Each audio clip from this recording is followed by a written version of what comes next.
Graça, misericórdia e paz da parte de nosso Senhor e Salvador Jesus Cristo. Amém? Nós vamos abrir nossa Bíblia no livro de Êxodo, capítulo 14, e vamos ler do versículo 13 até o 16. Diz assim a palavra do Senhor. Moisés respondeu ao povo: não tenham medo, fiquem firmes e vejam o livramento que o Senhor lhes trará hoje, porque vocês nunca mais verão os egípcios que hoje veem. O Senhor lutará por vocês, tão somente acalmem-se. Disse então o Senhor a Moisés: por que você está clamando a mim? Diga aos israelitas que sigam avante. Erga a sua vara e estenda a mão sobre o mar, e as águas se dividirão para que os israelitas atravessem o mar em terra seca. Amém? Vamos orar. Senhor nosso Deus e nosso Pai Celestial, clamamos a Ti, Senhor, confiados no poder que há no sangue de Jesus, que o Senhor venha ministrar essa palavra a todos que possam ouvi-la de uma maneira viva, Senhor. Que nada se perca daquilo que for ministrado pelo Teu Espírito nos corações. Que assim seja, em nome de Jesus. Amém. Todos aqueles que têm familiaridade com a palavra de Deus conhecem este texto. O relato mostra a intervenção sobrenatural de Deus na saída do seu povo do Egito rumo à terra prometida. O Senhor usa Moisés para guiar o seu povo por meio do mar vermelho aberto de maneira sobrenatural. Seguramente já ouvimos inúmeras mensagens abordando este assunto. Mas nunca é demais nos lembrarmos dos grandes feitos de Deus, sobretudo quando nos encontramos sem saídas humanas no meio das nossas tribulações e perseguições. E nesses dias, nós temos ouvido muitas agonias do povo de Deus, muitas situações absolutamente sem saídas do ponto de vista humano. E quando nós caminhamos com o Senhor,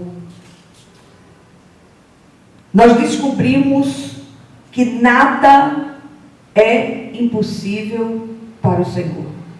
Aquelas situações absolutamente sem saídas, portas que estão absolutamente travadas e fechadas, tem solução. E é importante que nós recorramos sempre às infinitas possibilidades de Deus. Não há nada que impeça o agir de Deus nas situações, a não ser a sua própria vontade.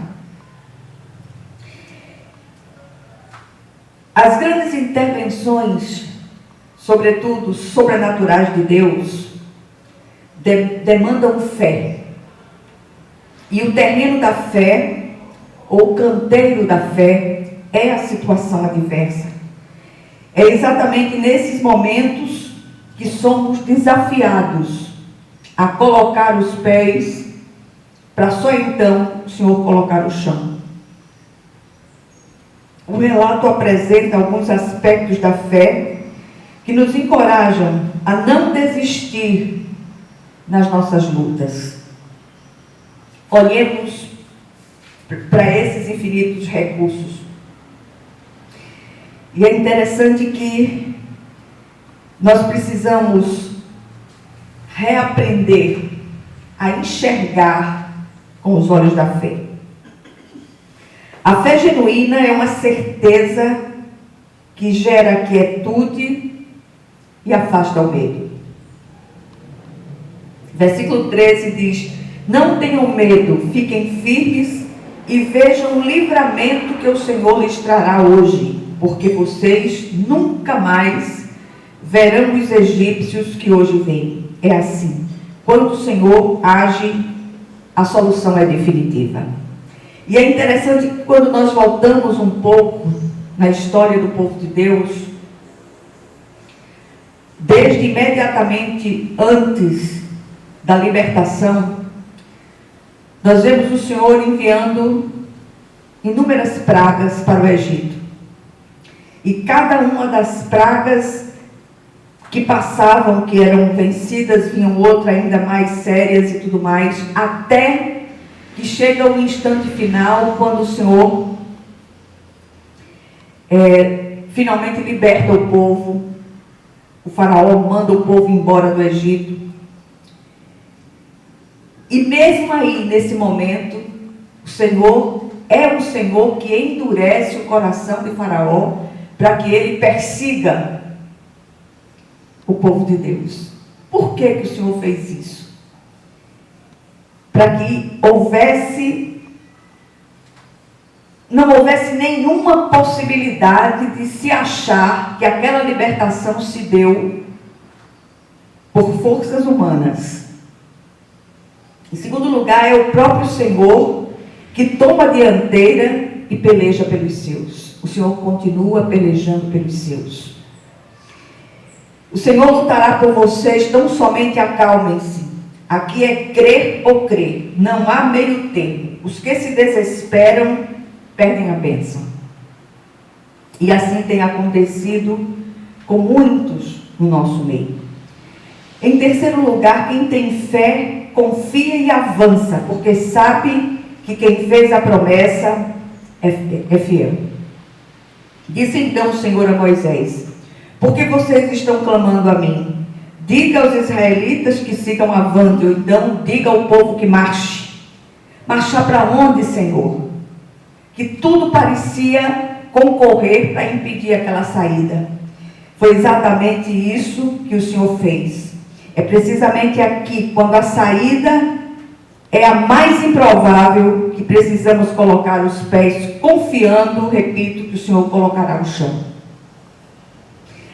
E essa situação nos leva a algumas considerações. Primeira, a libertação do povo de Israel do jugo egípcio tem muito a nos ensinar sobre as nossas situações sem saídas. E nunca é demais lembrarmos que quando o Senhor começou o trabalho neste lugar, Ele começou se manifestando a nós como Deus do impossível. O Senhor fez a coisa mais improvável que vocês possam imaginar, que era a libertação do pastor Malta do alcoolismo. E foi uma coisa assim, tão maravilhosa, tão sobrenaturalmente maravilhosa, que um dia ninguém já não falava mais com ele sobre o assunto, já não se argumentava mais sobre o assunto. E um dia ele pegou o copo de bebida,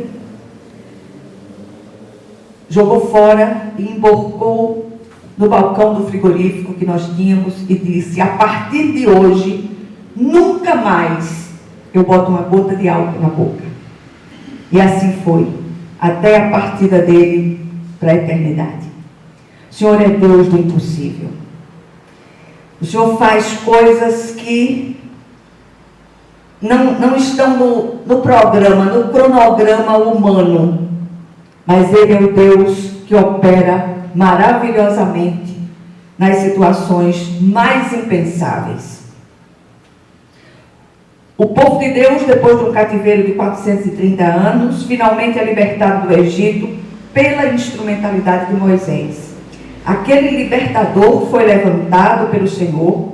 Contudo, parece que as coisas não estavam dando muito certo, pelo menos não do ponto de vista humano, sobretudo de quem era cativo. Depois de idas e vindas de pragas e mais pragas que deixavam o faraó cada vez mais enfurecido, o povo consegue sair dali.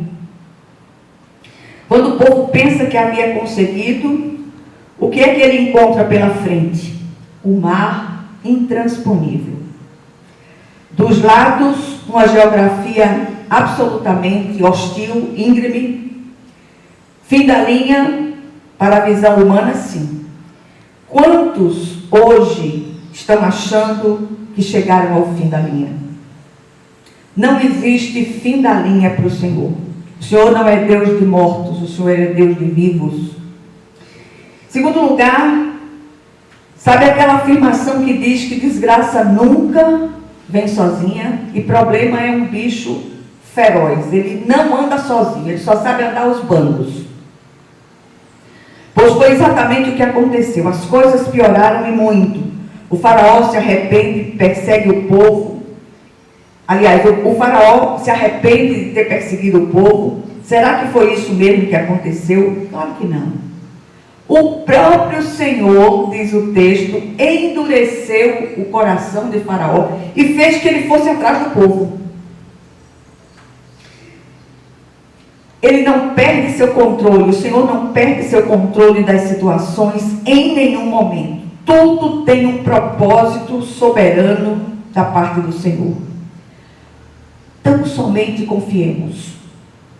Já reparou que a estrada da confiança absoluta vai ficando cada vez mais estreita, quase intransponível? Andar por ela não é para fracotes. Negativo. Cristianismo não é para amadores, como se costuma dizer. É para gente que está disposta a crescer na graça e no conhecimento de Deus. Cristianismo não é o caminho das facilidades, como tem sido pregado muitas vezes irresponsavelmente. Crescer dói. E muitas vezes nós somos submetidos a duras provas. E só vamos entender o propósito de Deus lá na frente. E eu acredito que muitas situações só vamos conseguir compreender na eternidade. Porque aqui, do ponto de vista humano, muita coisa parece absurda demais aos nossos olhos limitados.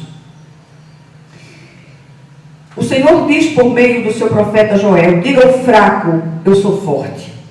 Todas as ações permitidas e ordenadas por Deus na vida dos seus escolhidos servem a um propósito soberano dele na vida dos seus amados. Busquemos o fortalecimento nele para todas as nossas travessias, especialmente as mais tenebrosas. Em quarto lugar, o Senhor começa a executar a estratégia de guerra contra os egípcios. Tudo de acordo com o seu querer soberano. Nada foge ao seu controle, repito. Nem mesmo as aparentes pioras em nossas lutas. Quando piora demais, está perto de melhorar. É quando cessam as saídas humanas que entram em cenas infinitas e impensáveis possibilidades de Deus. Os egípcios não se deram por vencidos e perseguiram a Israel. Versículo 17 diz: eu, porém, endurecerei o coração dos egípcios e eles os perseguirão, e serei glorificado com a derrota do faraó e de todo o seu exército, com seus carros de guerra e seus cavaleiros. Tudo plano de Deus. Olha que coisa tremenda. O texto diz que no fim da madrugada o Senhor viu os egípcios e os pôs em confusão. O versículo 24 diz: no fim da madrugada, do alto da coluna de fogo e de nuvem, o Senhor viu o exército dos egípcios e os pôs em confusão. Eles tentaram recuar. Era tarde demais. No versículo 25 diz: fez que as rodas dos seus carros começassem a soltar-se, de forma que tinham dificuldades em conduzi-los. E os egípcios gritaram: vamos fugir dos israelitas, o Senhor está lutando por eles contra o Egito. Isso é tremendo demais, é maravilhoso demais aos nossos olhos. O próprio inimigo reconhece que o Senhor peleja pelos seus. O Senhor dera a ordem para que Moisés levantasse seu cajado sobre os egípcios, seus carros e cavalos. Todos pereceram. e o Senhor foi glorificado diante de todo Israel. O que nós aprendemos aqui? Primeiro, ele não faz obra incompleta. Quem sabe se não estamos vivendo algo semelhante? Tem situações que nós muitas vezes declaramos absolutamente sem saída. Em segundo lugar, ele deseja que confiemos, tão somente confiemos. Ele sempre guarda para o final o grande milagre, o grande portento. E aqueles que são do Senhor, de modo nenhum, serão lançados fora de sua presença. Em terceiro e último lugar, o Senhor é a saída quando não há saída. Então paremos de clamar e marchemos na força que só o Senhor supre. Vamos orar? Senhor nosso Deus e nosso Pai Celestial, clamamos a Ti, Senhor, e entregamos em Tuas santas e retas mãos as nossas impossibilidades todas, Senhor. Tudo aquilo que nós não temos como fazer nem como agir. E rogamos a Ti que o Senhor venha nessas situações aparentemente sem saídas humanas e que o Senhor possa usar ali as Suas infinitas e impensáveis possibilidades. Que o Senhor visite todos estes que estão ouvindo essa palavra e têm suas dificuldades declaradas, que eles possam tão somente confiar em Ti, Senhor, em nome de Jesus. E que a graça de nosso Senhor e Salvador Jesus Cristo, o amor infinito de Deus, o nosso Pai Celestial, que as consolações e comunhão do Santo Espírito estejam com todos vocês e com todo o povo de Deus espalhado por toda a face da terra, desde agora e para todo o sempre. Amém, amém e amém.